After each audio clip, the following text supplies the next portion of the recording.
నమస్తే, నేను మీ Satish.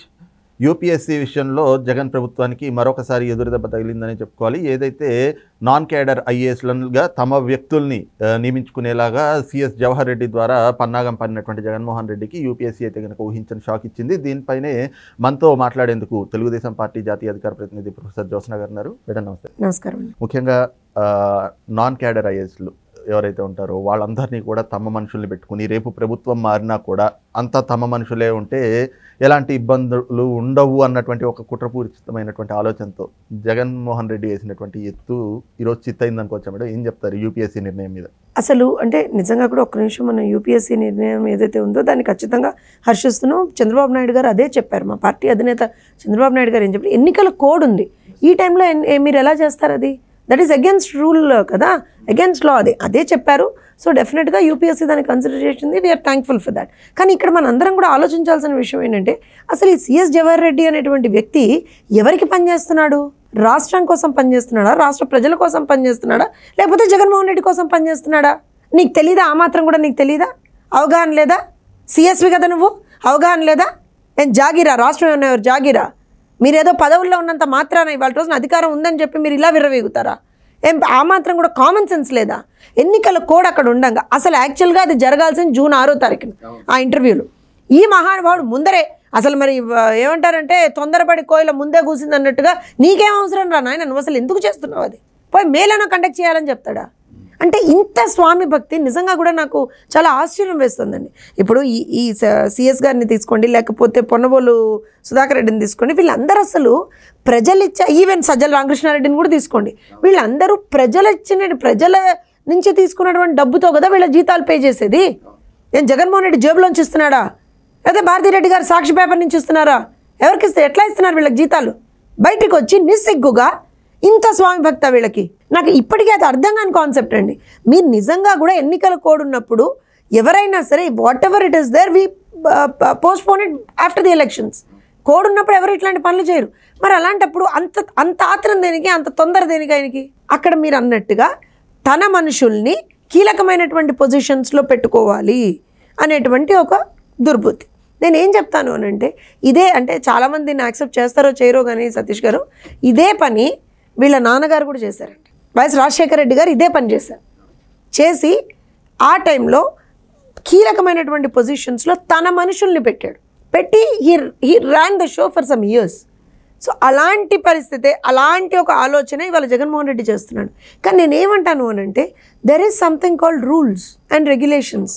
Law book ఒకటి ఉంటుంది, రూల్ బుక్ ఒకటి ఉంటుంది. సో ప్రతిదీ మాకు అనుకున్నట్టుగా జరుగుతుంది అనుకోవడం ప్రాబ్లీ వాళ్ళ మూర్ఖత్వమేమో. ఇప్పుడు ఏవి వెంకటేశ్వరరావు గారిని తీసుకున్నా సరే వాళ్ళ హైకోర్టు దానికి సంబంధించి క్లియర్గా ఆర్డర్ ఇచ్చింది కదా. అవును, ట్రిబ్యునల్ ఇచ్చినటువంటి దీంతో మేము అసలు కూడా డిఫర్ చేయలేము, that is up to the tribunal అన్నారు. అసలు ఇక్కడ కూడా మీరు ఆలోచించండి, ట్రిబ్యునల్ ఒక ఆర్డర్ పాస్ చేసిన తర్వాత who is CS Jawahar Reddy to object that? అసలు నువ్వెవరివి? నేను మళ్ళీ అడుగుతున్నాను, నువ్వెవరివి? జగన్మోహన్ రెడ్డి తొత్తువా? జగన్మోహన్ రెడ్డికి పనిచేస్తావా? మరి జీతం కూడా జగన్మోహన్ రెడ్డిని ఇవ్వమను, లేదంటే జగన్మోహన్ రెడ్డి చీఫ్ సెక్రటరీ అని పెట్టుకోను, ఆంధ్రప్రదేశ్ రాష్ట్ర చీఫ్ సెక్రటరీ అని పెట్టుకోకూడదు. అసలు ట్రిబ్యునల్ ఇచ్చినటువంటి తీర్పు అంటేనే ఒక సుప్రీం, అది ట్రిబ్యునల్ ఇచ్చినటువంటి తీర్పుని ఈయనకేమి ఇదైంది అని చెప్పి పోయి హైకోర్టులో ఈయన ఎందుకు పెట్టాడు? అంటే వై యూ ఛాలెంజింగ్ ఇట్? అది ఏంటి మీ ఉద్దేశం ఏంటి అక్కడ ఛాలెంజ్ చేయడానికి? సో ఇవాళ యూపీఎస్సీ దాని గురించి కూడా మనం తీసుకుంటే ప్రిస్క్రైబ్డ్గా ఉన్నది జూన్ 6న అవి జరగాలి ఇంటర్వ్యూస్. మీరు మేలో పెట్టమని ఎందుకు చెప్పారు? అసలు రీజన్ ఏంటి?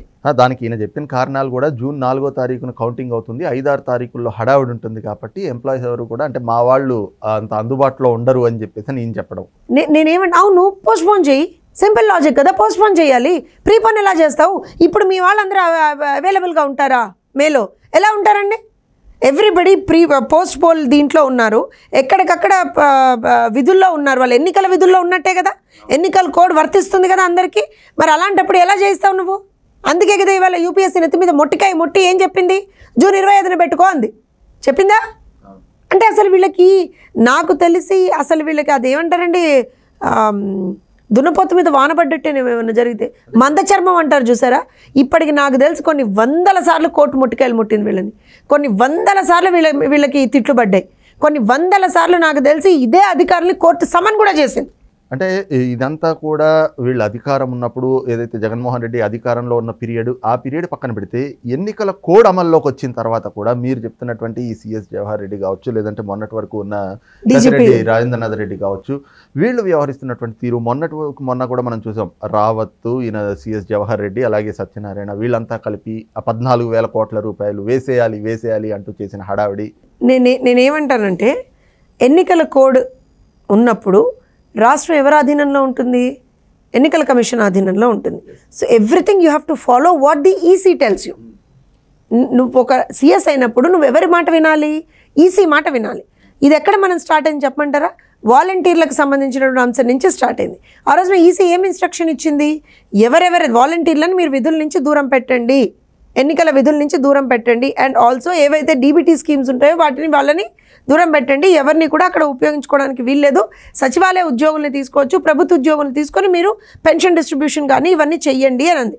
వాట్ ఎవర్ అది మనీ ట్రాన్స్ఫర్ స్కీమ్స్ ఉన్నాయో అని చెప్పి వీళ్ళు దానికి కూడా ఆయన ఒక ఈసీ ఒక ఆదేశాలు ఇచ్చిన తర్వాత మళ్ళీ ప్రత్యేకంగా ఇంకో సమావేశం పెట్టుకొని నేను చేయనని చెప్పాడు. అంటే ఇంత బానిసత్వం, దీన్ని బానిసత్వం అంటారండి. జగన్మోహన్ రెడ్డికి సిఎస్ జవహర్ రెడ్డి వాళ్ళ రోజున ఒక బానిస అనకూడదు, కానీ బానిసత్వం ఇవాళ రోజున ఎందుకంత బానిసత్వం చేస్తున్నాడు? నేను మళ్ళీ అయితే చెప్తున్నాను, మీరు మహా అయితే ఒక 5 సంవత్సరాలు అధికారంలో ఉన్నారేమో జగన్మోహన్ రెడ్డి అయినా ఎవరైనా. ఈ 5 సంవత్సరాలకే రాష్ట్రం ఏమైనా మీ జాగిరా? మీరు ఇష్టారీతిని ఏమి అనుకుంటే చేసేద్దాం అనుకుంటారా? రూల్ లేదు, బుక్ లేదు, ఏమీ లేదు, అసలు నేనేం ఫాలో అవ్వనని అంటారా? అంటే మీరు అన్నట్లుగానే ఈ ఐఏఎస్లు ఐపీఎస్లు ఇప్పుడు చూస్తే జవహర్ రెడ్డి గారిది ఆయన ఐఏఎస్లు ఐపీఎస్లు కాదండి వీళ్ళు.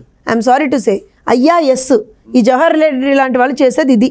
అంటే ఇంకా ఆఖరి దశకు వచ్చేసింది. వాళ్ళు రిటైర్మెంట్ దగ్గర పడే కొద్దీ ఇంతకాలము వాళ్ళకి ఒక మంచి పేరు తెచ్చుకున్నటువంటి అధికారులుగా ఉన్నవాళ్ళు ఈ ఆఖరి పీరియడ్లోకి వచ్చేటప్పటికి ఈ విధంగా వ్యవహరించడాన్ని ఎలా చూడాలి? అంటే మీకు సావాస దోషం అంటే తెలుసా అండి? మంచి వాళ్ళతో మనం సావాసం చేస్తేనే మనం మంచి వాళ్ళుగా ఉంటాం. అదే చెడు వాళ్ళతో మనం సావాసం చేస్తే ఏం చేస్తాం? చెడు వాళ్ళుగా మారిపోతాం. ఇదే జవహర్ రెడ్డి గారు నాకు తెలిసి వైఎస్ రాజశేఖర రెడ్డి టైంలో కూడా ఈయన పనిచేశాడు, ఈవెన్ తర్వాత కూడా పనిచేశాడు. నాకు తెలిసి ఇంత ఆరోపణలు ఆయన మీద ఎప్పుడూ లేవేమో. ఇంత కంటిన్యూస్గా మీ మీద ఆరోపణలు వస్తున్నప్పుడు either you give answer for that. గత ప్రభుత్వంలో అంటే తెలుగుదేశం ప్రభుత్వంలో కూడా మంచి అధికారిగానే పేరు. నేను అదే చెప్తున్నాను, ఆయన మీద ఏ రకమైనటువంటి ఆరోపణలు లేవు. అలాంటిది 5 ఏళ్లలో మీ మీద ఇన్ని ఆరోపణలు వచ్చాయి అని అంటే మీరు ఏం చేస్తున్నారు? కనీసం అంటే రేపు పొద్దున నేను పదవీ విరమణ చేసిన తర్వాత నా మొహం నేనైనా అద్దంలో చూసుకోవాలని అనుకోలేడా జవహర్ రెడ్డి? ఇంత బానిసత్వం ఎందుకు? ఇప్పుడు ఎలాంటి పరిస్థితి వచ్చింది చెప్పండి?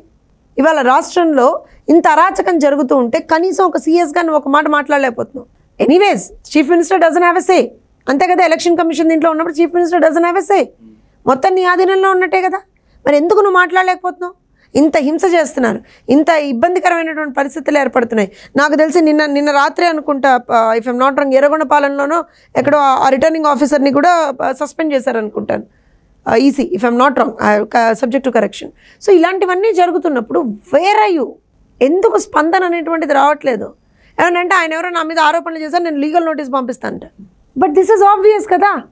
ఎందుకు ఇవాళ రోజున ఐఏఎస్లకు సంబంధించినటువంటి కన్ఫర్డ్ ఐఏఎస్లకు సంబంధించినటువంటి ఇష్యూ కావచ్చు, లేకపోతే మనం వాలంటీర్లకు సంబంధించినటువంటి అంశం కావచ్చు, పెన్షన్ డిస్ట్రిబ్యూషన్ ఏదైతే ఉందో, లేకపోతే మన ఏమంటారు అని అంటే రాష్ట్రంలో ఉన్నటువంటి వివిధ అంశాల మీద కావచ్చు, ఇంత నిస్సిగ్గుగా నిర్లజ్జగా బిహేవ్ చేస్తున్నప్పుడు ఏం మాట్లాడదాం దాని గురించి? ఏబి వెంకటేశ్వరరావు అనేటువంటి వ్యక్తి మీద మీకున్నటువంటి పర్సనల్ కక్ష ఏంటి? ట్రిబ్యునల్ ఆదేశాలు ఇచ్చింది. As a chief secretary you have to follow that. Why you contending on that? ఎందుకు దాని మీద ఎందుకు మీరు అబ్జెక్షన్ రేజ్ చేశారు? ఎవరు చెప్తే రేజ్ చేశారు? ఎందుకంటే మీకైతే మీ పర్సనల్ అథారిటీలో మీకు లేదు కదా అది. అంటే ఇక్కడ ఏమర్థమవుతుంది అని అంటే at the end of the day అధికారం కోల్పోయినా సరే నాదే పై చేయిగా ఉండాలి అనేటువంటి ఒక దుర్మార్గమైనటువంటి ఒక నీతి జగన్మోహన్ రెడ్డిది కనపడుతుంది ఇక్కడ. కానీ అది పాసిబుల్ కాదు, ఎందుకంటే వ్యవస్థలు ఉన్నాయి. ఇప్పుడు మీరు ఇక్కడ ఏదో మేము మిస్చీఫ్ చేస్తానంటే ఊరుకోదు కదా, ఎలక్షన్ కమిషన్ ఊరుకోదు. ఇవాళ మీరు యూపీఎస్సీ దీంట్లో కూడా ఏదో మిస్చీఫ్ చేద్దామని చూశారు, యూపీఎస్సీ ఊరుకుందా? ఏబి వెంకటేశ్వరరావు గారి విషయంలో ఒక మిస్చీఫ్ చేద్దామని చూశారు, కోర్టులు ఊరుకున్నాయా? ట్రిబ్యునల్స్ ఊరుకున్నాయా? సో డెఫినెట్గా తప్పు చేస్తే శిక్ష పడుతుంది. ఎవరైనా సరే జగన్మోహన్ రెడ్డి దగ్గర నుంచి స్టార్ట్ చేస్తే ఏ అధికారైనా సరే ఎవరైతే మీరు ఇవాళ రోజున తొత్తులుగా పనిచేశారో, ప్రజల్ని ఇబ్బంది పెట్టారో, రూల్ బుక్ని ఫాలో అవ్వలేదో, ఖచ్చితంగా వాళ్ళ మీద రేపొద్దున చర్యలు ఉంటాయి కదా, ఉండకుండా ఎలా ఉంటాయి? So they have to be at least now be careful. కొంచెమన్నా అదేమంటారంటే మనస్సాక్షి అనేటువంటి దాని ప్రకారంగా పనిచేయాలి వాళ్ళు ఈ మిగిలిన 2-3 రోజులైనా. రైట్, ఇది చూస్తున్నాం కదా, అధికారం కోల్పోయినా తనదే పై చేయిగా ఉండాలి అని చెప్పి ఒక కుట్రపూరితమైనటువంటి ఆలోచనతో జగన్మోహన్ రెడ్డి ఏవైతే పన్నాగాలు పన్నుతా ఉన్నారో వాటిని అమలు చేసే దిశగా జవహర్ రెడ్డి వాటికి ఏవైతే ఒత్తాసు పలుకుతూ వచ్చాడో వీటన్నిటికీ కూడా ఈ రోజున యూపీఎస్సీ ఒక చెక్ పెట్టినట్లుగా అయితే మాత్రం ఇచ్చినటువంటి ఆదేశాలు కనిపిస్తూ ఉన్నాయి. ఇప్పటికైనా కూడా ఏదైతే బాధ్యత కలిగినటువంటి ఐఏఎస్లుగా వ్యవహరిస్తేనే రేపు బయటైనా కూడా వాళ్ళకి మర్యాద దక్కుతుంది, లేదంటే మాత్రం రాబోయేటువంటి రోజుల్లో తీవ్రమైనటువంటి పరిణామాలు ఎదుర్కోవాల్సినటువంటి పరిస్థితులు ఏర్పడతాయన్నటువంటి భావన కూడా తెలుగుదేశం పార్టీ జాతీయ అధికార ప్రతినిధి ప్రొఫెసర్ జ్యోత్స్న గారు వ్యక్తం చేస్తూ ఉన్నారు. Thank you.